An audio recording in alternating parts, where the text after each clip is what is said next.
Tonight on Alaska's News Source, several fires break out in Anchorage overnight and into the morning. Hear about the scenes, including what AFD says was an explosion. And light showers are continuing into Monday as temperatures start the week on a cooler note. And community members impacted by former Typhoon Halong gather. How food is bringing home to those who relocated. Plus, the Scottish Highland Games continued today. Look at how the fair is bringing their culture to Alaska. You're watching Alaska's News Source. In the last 24 hours, the Anchorage Fire Department responded to 5 structure fires. That's according to AFD. That says crews worked on 4 back-to-back fires overnight, and then they responded to one around 8 this morning where AFD says a home exploded. There's no word on the cause of that fire yet. This is video of the various fires. AFD says 3 of the other fires involved gas lines, meters, or leaks. AFD says no injuries have been reported. We reached out to NSTAR. When we asked if the fires were under investigation, NSTAR said yes, but as of about 3 this afternoon, they had not heard of any malicious intent.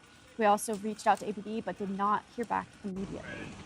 And from sunshine in the Kenai Peninsula to rain on the other side of South Central, Alaska's got it all. We turn to meteorologist Bailey Braun for the details. That's right, Michaela. You know, just a few miles south of Anchorage, we're seeing plenty of that sunshine. So if you're in South Central wondering where the sun is, it's to the south. We're looking ahead to lots of that sunshine in the Kenai Peninsula. But in Anchorage, we're actually starting to see a little bit of that sun starting to peak up. If we look at our camera, some of those blue skies off in the distance, but temperatures feeling a lot cooler across the state, with many parts of the state feeling temperatures in the low 60s. Even more of those scattered showers are passing through Fairbanks, with heaviest amounts of that rainfall in the interior, just to the east of where Fairbanks is. Before tomorrow, we're still holding on to a few more of those rain chances in Anchorage. We're going to see that mostly around the early afternoon to late morning hours, temperatures topping out around 60 degrees. Into Fairbanks, partly sunny skies are ahead for you. And for Juneau, you're finally going to see a little bit more of that sunshine with partly cloudy skies.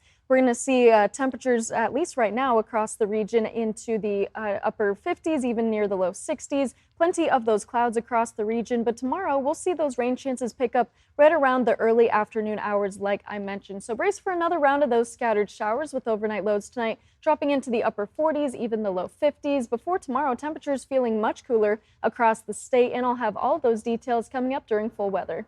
Thank you, Bailey. Former Typhoon Halong swept through western Alaska last October, but many families are still feeling the impacts. The Alaska Native Heritage Center held a community gathering to give those that relocated to Anchorage a taste of home. Food. Something that brings people together. Yeah, I should take a picture. For some impacted by former Typhoon Halong last fall, it means connecting to their home. I came to have some Yupik food. Bonnie Kashitok showed up for her first community gathering. Yeah. In the kitchen, these chefs cook up something tasty. Fish head, fry bread, and native ice cream. Agudak means we're putting things together and mixing them. That's what it means. Agudak, mix them all together. While the food is tasty, the gathering means something more. I also came to be around Yupik people that I'm familiar with, with cultures and the native language. Especially for her family from Kipnuk. They were floating and their house ruined. They relocated to Anchorage, where the food is different. We're trying to get used to eating out of our village. To those who haven't tried food like this, it's very fulfilling. It'll keep you warm for the cold conditions, especially in the winter. Organizers say the donation-fueled event will continue on every 2 weeks, so Bonnie and her family can get a little taste of home. Yeah. Danny Tompkins, Alaska's News Source. Yeah. Kilts, cooking, and bagpipes, the Alaska Scottish Highland Games returned for its 45th year. Jace Bertrand stopped by the Games to see how Alaska embraced some Scottish culture. Over the weekend, the Alaska State Fairgrounds in Palmer became a tiny version of the British Isles as the Alaska Scottish Highland Games took over the area to bring a bit of Celtic tradition to the last frontier. Scattered bits of rain and wind made the fairgrounds feel just like home for those looking to embrace the Highlands. While some fairgoers were here to enjoy the attractions, others came to appreciate their heritage. I have always wanted to reconnect with my Scottish roots and sort of explore the Stewart family name. And so I'm really, really glad to be able to do that in this sort of setting. Dozens of attractions were set up for guests, including animals, reenactments, blacksmithing, and of course, the games themselves. Yes! Come on! All right. Keep it going now. Keep it going now. Let's get it going, man. We have the most vendors we've ever had. We have 196 vendors this year. We have 119 athletes on our heavy events. We have the most strongmen we've ever had. So yeah, we're looking at a lot of people coming out this year. Both a fun event for the family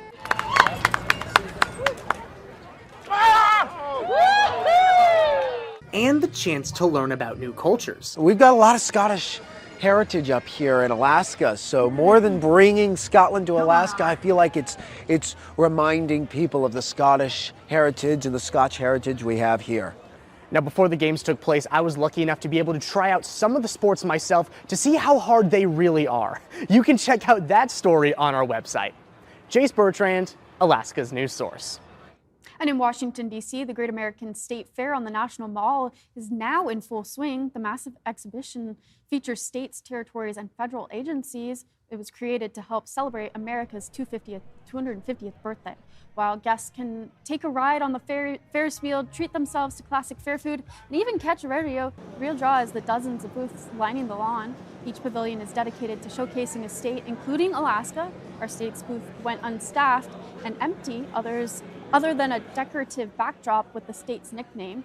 Multiple booths held a similar scene as states chose not to participate, some states citing the high cost of sending staffers and resources, and others backing out due to the fair's sponsor, Freedom 250. The organization is closely tied to the Trump administration.